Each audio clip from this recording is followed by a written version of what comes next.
why to go beyond your buyer with your marketing, how to quantify brand equity, and some thoughts on successfully scaling paid acquisition. That and more on this episode of Advertising Influencers. Advertising Influencers. Conversations with today's top-tier marketers from Silicon Valley and beyond. Powered by Instapage, the most powerful landing page solution. Hello. Hope you're doing very well whenever and wherever you are listening. My name is Ander, and this is the podcast powered by Instapage, the most powerful landing page platform for teams and agencies. The podcast is called Advertising Influencers, and each week we interview one of the best and brightest minds in digital media and advertising on their stories and philosophies for breaking through the noise. It was a pleasure having Garrett Moon, CEO and founder of CoSchedule, on for the previous episode, featuring a robust discussion on marketing and blue ocean strategy. I'd love for you to check it out when you have a chance, but before that, here's what you can expect from this episode. Jaleh Razaei is the head of marketing at Gusto, formerly known as Zen Payroll. The HR industry is fascinating in terms of marketing, especially when you consider how many stakeholders are involved. And among many other things, that is exactly what we're going to dive into for this episode. I am super excited to share this conversation with you. So without further ado, let's go say hello to Jaleh right around the corner from Instapage at the Gusto headquarters. I am continually impressed and amazed as I'm going around San Francisco talking to marketing leaders elsewhere from the companies, a lot of the products that we actually use at Instapage. Gusto is one of those products just around the corner from Instapage HQ in San Francisco. And here I am today at Gusto HQ with their head of marketing, Jaleh Razaei. Jaleh, how are you doing? It's a pleasure to be here. I'm doing great. Welcome to Gusto. Thank you.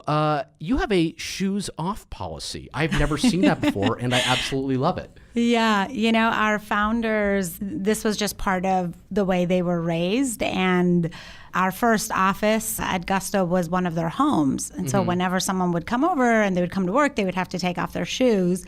And when we moved into a official office, they just kept that as a tradition. And we've been doing it. Now we have 400 employees. We're still not wearing our shoes. It's that many people all not wearing their shoes every single day. That's That's great. right. In San Francisco and in Denver. Awesome.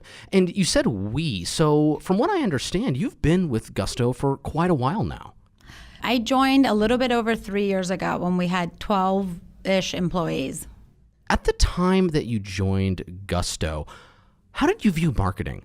How did you view what you were going to do when you came in here and tackle the interesting set of growth problems, I guess you could say, that marketers have?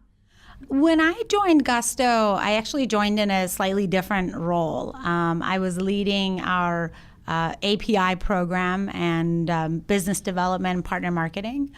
But I was, part of the business team that was responsible for a lot of our marketing efforts.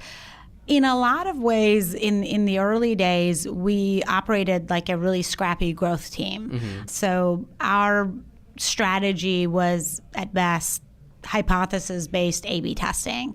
And our goal was to get X number of customers. We knew that tech companies is where we had the best traction. And so our strategy was very much aligned to where do these folks hang out and how can we get in front of them as quickly and cost effectively as possible. And what did you identify were those most cost effective and quick ways to do so? Incubators was a really great channel for us. We leveraged going into, for example, we were a YC company ourselves. And so we asked to be included in their events. We would send them materials. Every incubator has, community managers, and these folks, if they believe that you have a product or service that's valuable for their users, they'll often just let you get in front of their users at no additional cost. And so that was our primary go-to-market channel in the very, very early days. And then as we grew bigger, we expanded into the accountant channel. I'm a big believer in partner programs. A lot of pretty much every product that you sell, there is a group of influencers that are already working with the customers that you want to reach, and they can introduce your product to them if it's something that would solve a meaningful problem for them in a way that other products that are out there can't. For us, that channel was the accountant channel. The majority of small businesses work with an accountant. Accountants recommend financial products to their customers, and payroll is certainly one of those. And we started getting a lot of traction from accountants actually reaching out to us and saying, oh, I've heard about Gusto from my client, and I'm interested in potentially introducing it to other clients. And then we started getting into that a little bit more and talking to more and more accountants, trying to understand the market. And we decided this was going to be a really good channel for us and a really scalable program. And it sounds like that discovery of accountants being the ones to help you break through the noise and get out there to the companies using your products, it sounds like that discovery was almost by accident. Or was there some more intention built behind it? Yeah, it's a good question. I am not sure if it was entirely by accident or not. At the very least, if it was, I'm sure it was a very nice surprise. Yeah, it was definitely a very nice surprise. And if it wasn't, it was a very smart decision. Yeah. You know, one really nice thing about payroll is that your accountant has to interact with the product.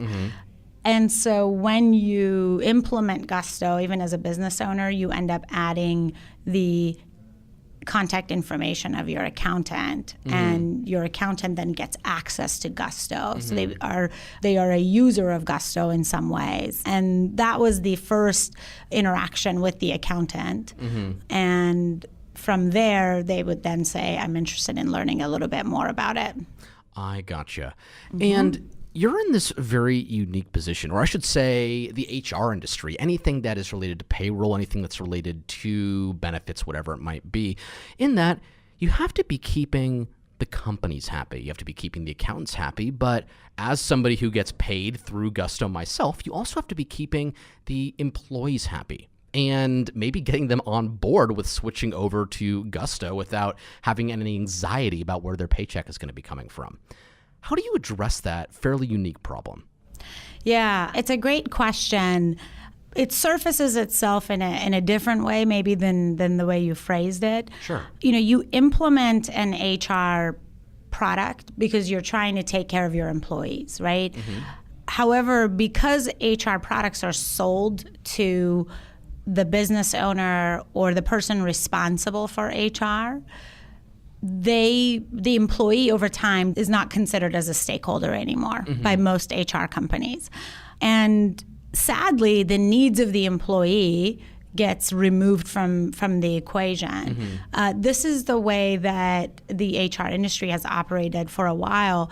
And one of our founding principles when we started Gusto was that the employee is a very important and equal stakeholder, because the whole purpose of an HR platform is to help take care of your people that are at the company and to empower them. And therefore, we've designed Gusto to have a really great user experience for both the employee and the employer.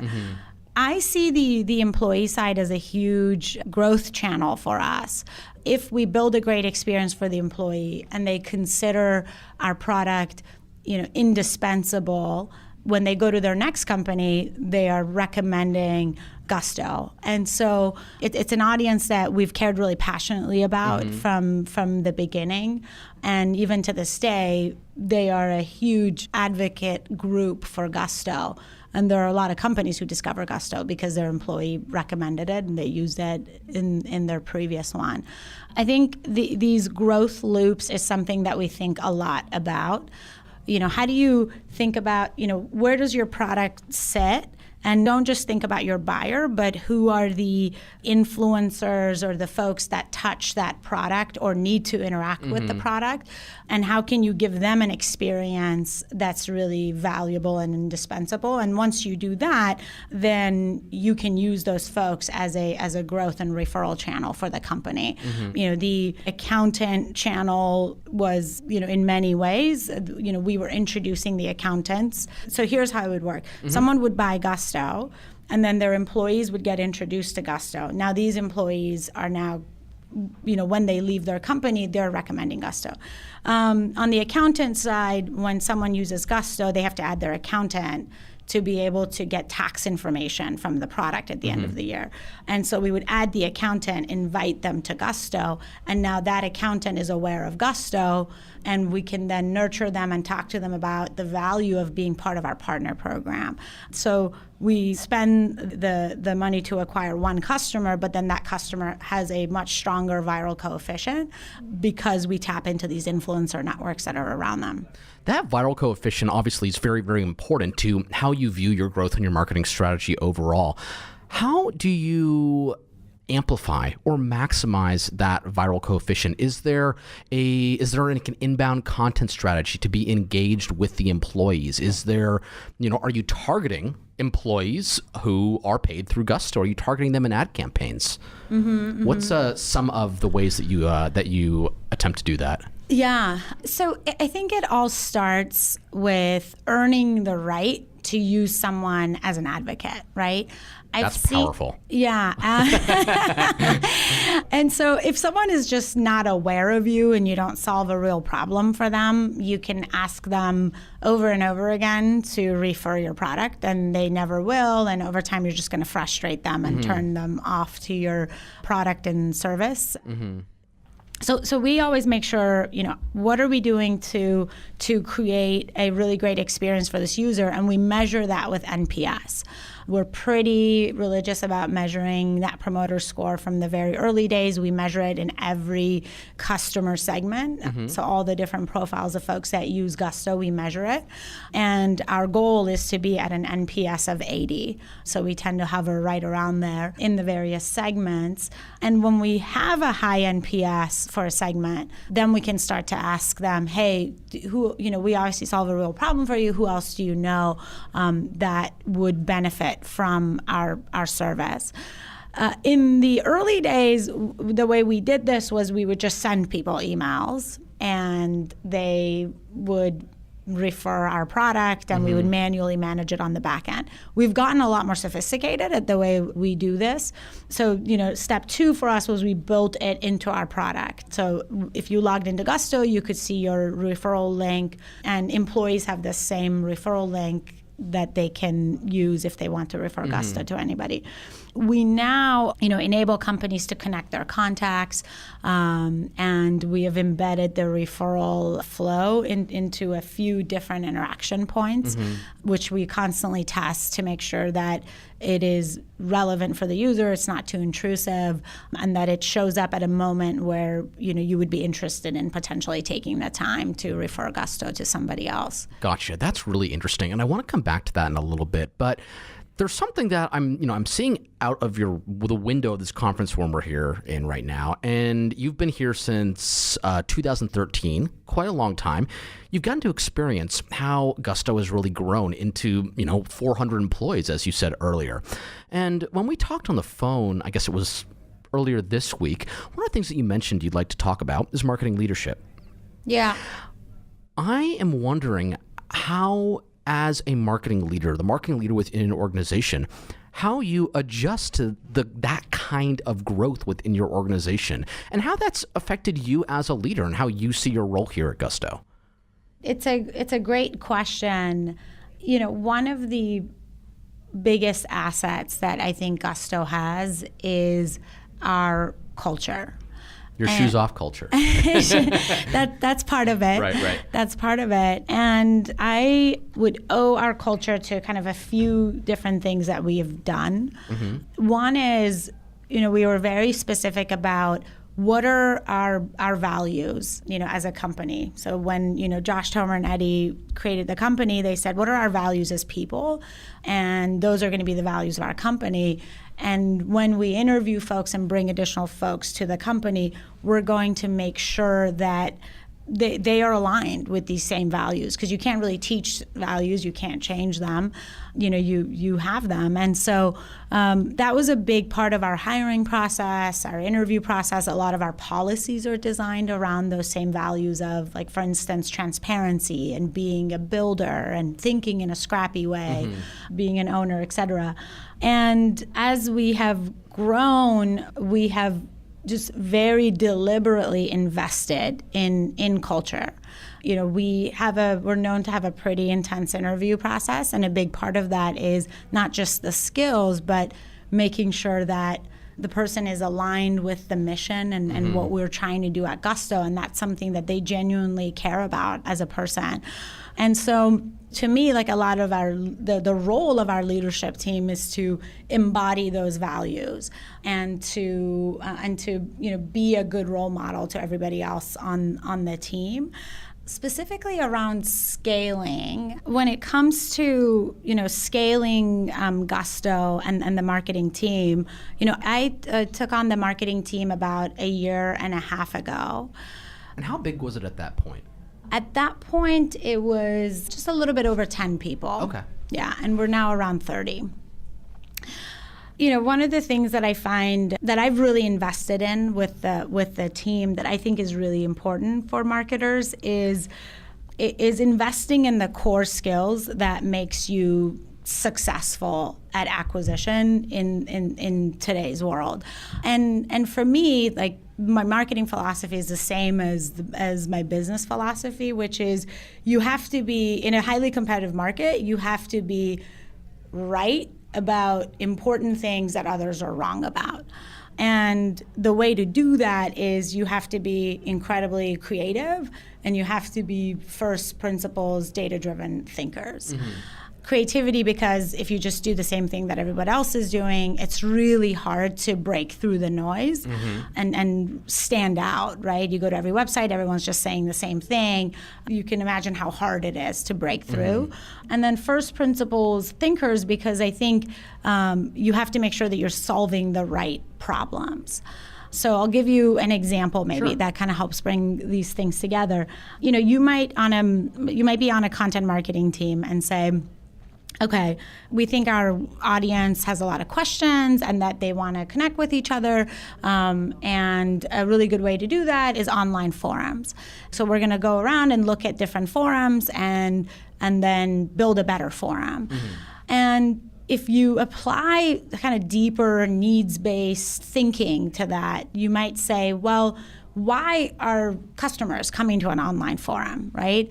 Are they trying to answer their HR questions faster and more confidently? Or do they feel lonely and they have this emotional need to connect with people that are like-minded, that are solving similar problems?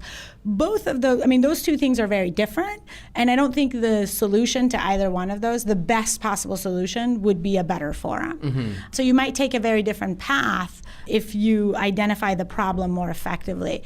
So those two skills of creativity and first principles problem solving are two things that we spend a lot of time as a team training folks and helping them understand, okay, let's take a look at this proposed solution here. How can we improve it? And so we're constantly investing in those skills for the team, as opposed to, I would say, I think those are much more important than any specific technical skill in marketing. Gotcha. So with everything you're talking about in terms of creating evangelists out of the employees who are getting paid through Gusto, and you're reaching out to these accountants, working with these influencers, how does paid acquisition fit into that strategy for you guys? So paid acquisition, and maybe I'll just redefine it as, there's three types of media: earned, owned, and paid. And at the end of the day, everything costs money, right? But I assume by paid acquisition, you mean paid media and advertising. Specifically PPC, whether AdWords or Facebook or whatever. Yeah, absolutely. Paid acquisition is a is an important part of our strategy, but it leads to a relatively small portion of our customers. And it's interesting because we have an unlimited budget on paid, meaning as long as it's cost effective, we don't arbitrarily cap the budget. And most companies that have the luxury of having, VC funding tend to operate in that way. And so with that, why is it that paid acquisition ends up being a small portion of our overall customer acquisition mix? And it's because it gets really hard to scale paid acquisition. So as you keep growing, you have to expand and go to channels that become less and less cost effective. So for example, we use the see, think, do, care funnel view of, I think Google is who coined this. So C is your total addressable market. These are all the folks, for example, who are a good fit for our payroll product. They're within our employee count, they're the right company size, et cetera. Then think is the percentage of those folks who may be thinking about changing their payroll product.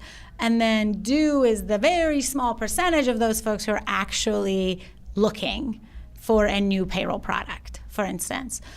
And when you want to invest in paid advertising, you obviously start from the bottom of the funnel and you go to the top. And so often you'll find really good success in the do bucket, right? These are the folks who are going into Google and putting in payroll software for startups or for small businesses or whatever it is. And you can, with some optimization, you can usually make that channel really cost effective and start to expand your keywords, and that becomes a really good channel for you. However, as you run out of that inventory, right? And so as you start to scale, you now have to go up the funnel to folks who are perhaps not ready to make a switch. They probably don't know who you are, and you have to get them to know you, become intrigued enough by you to cause a reevaluation and to get them interested, and then now engaging with you and signing up as a lead and becoming a customer. And at some point, that process kind of breaks down. So you can keep improving it by doing a lot of testing and really improving your conversion rate. But typically, depending on what the unit economics of your business are, the cost of acquiring that colder and colder customer becomes prohibitive. And even though you have unlimited budget, you can't make it cost effective. Therefore, a lot of channels that are available and have a lot of inventory will become inaccessible to you. And so the best thing you can do is just continue testing. And obviously, as your company grows and more folks become aware of your product, you'll see a lift in the paid channels as well, for sure. But generally speaking, I don't recommend having anything more than 30, often definitely no more than 50% of your direct acquisition budget be spent on paid. If you can make it work cost effectively, more power to you. But I've almost never really seen that work. So partner and organic need to be huge areas of investment, I think, especially if you're serving small businesses, a low ACV kind of a customer. Excellent and actionable advice. I totally agree with that and totally understand what you're saying. And as this relates, everything we've spoken about, earning the right to actually work with those influencers, to speak to those audiences, maintaining that level of creativity as you scale your team, and some of the unique challenges that face companies like Gusto in the HR industry, where do you see all of this going in the future? Just on a very high level, if we look at marketing, we look at what you do, how is this going to change in the next few years, and how can marketers get ready for it? Yeah. I'm an engineer, right? And so you can imagine what camp of marketer I'm in, right? Our head of marketing is actually also an engineer. Yeah. So, I started in a very data-driven way, which is, you form a hypothesis, you run an A/B test, and whatever those results are, that's what you do, and that's what you implement. Over my time here at Gusto, I have come around on brand much more so than I had anticipated. And brand's interesting because brand has a really bad rep among the new marketers. When you hear the word brand, the very quantitative marketers like us, right? And when you hear brand, you immediately think billboards and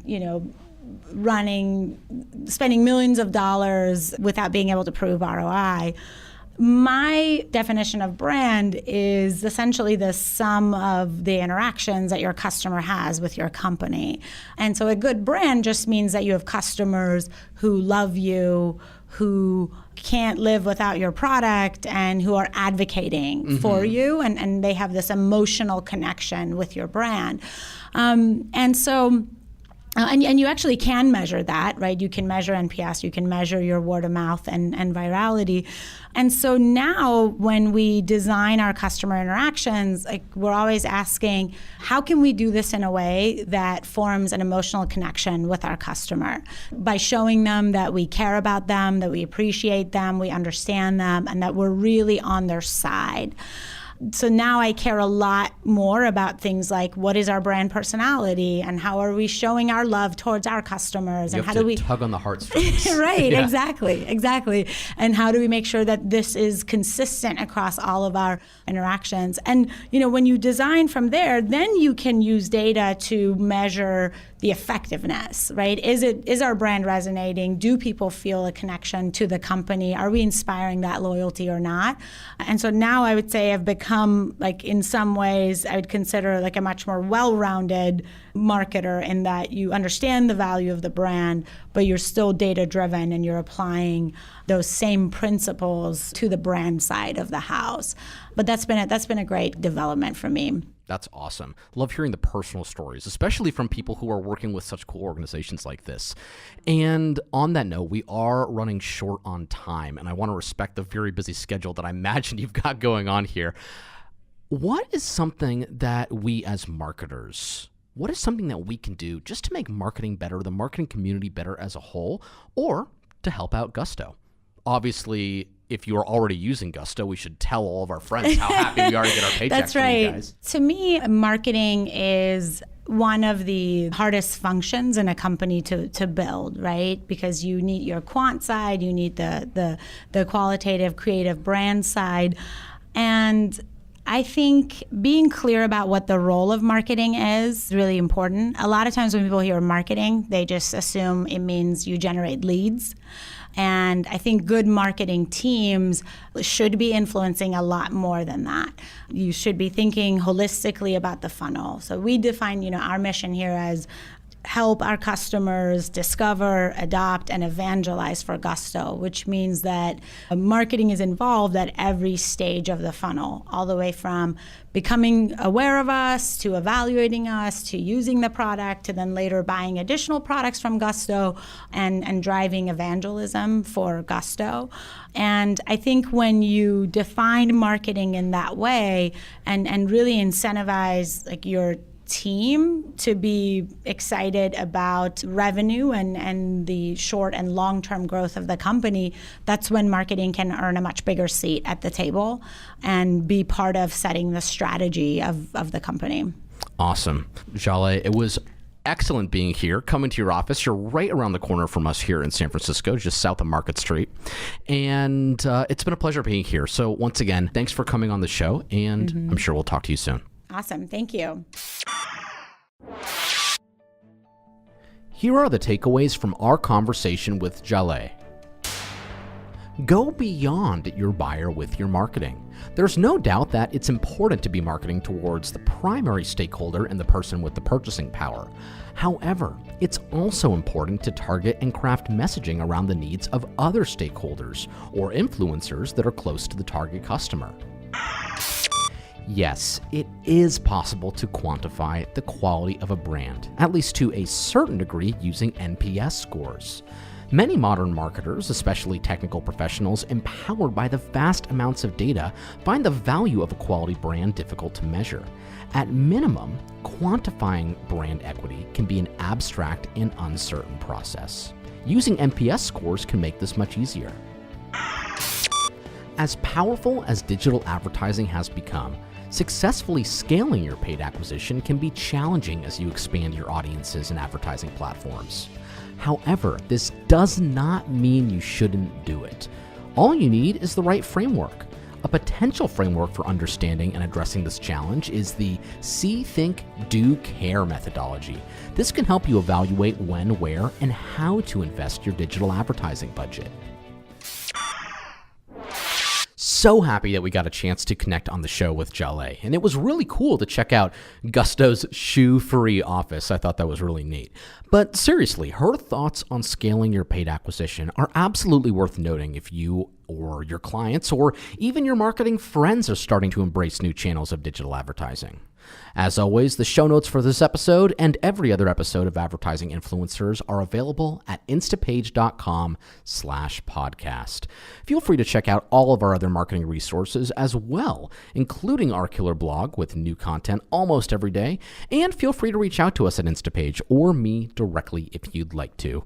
My email is ander, A-N-D-E-R, @instapage.com. Next episode features an awesome marketer, most recently coming from a company that made some fairly big news across the marketing technology landscape. Trello was recently acquired by Atlassian, or it was recently announced, I should say, and J.D. Peterson, the former CMO of Trello, was certainly a contributing factor to making that happen. In the past, he's also served as a VP at Marketo and Zendesk, and had leadership positions at a number of other organizations. Really hope to see you here because he is among the best of the best, and I can't wait to share that conversation with you in the next episode. All right, my fellow marketers, I am out for now. My name is Ander, and this is Advertising Influencers, the podcast powered by Instapage. Cheers to your future success, and cheers to better marketing. I will talk to you soon. Advertising Influencers. Conversations with today's top-tier marketers from Silicon Valley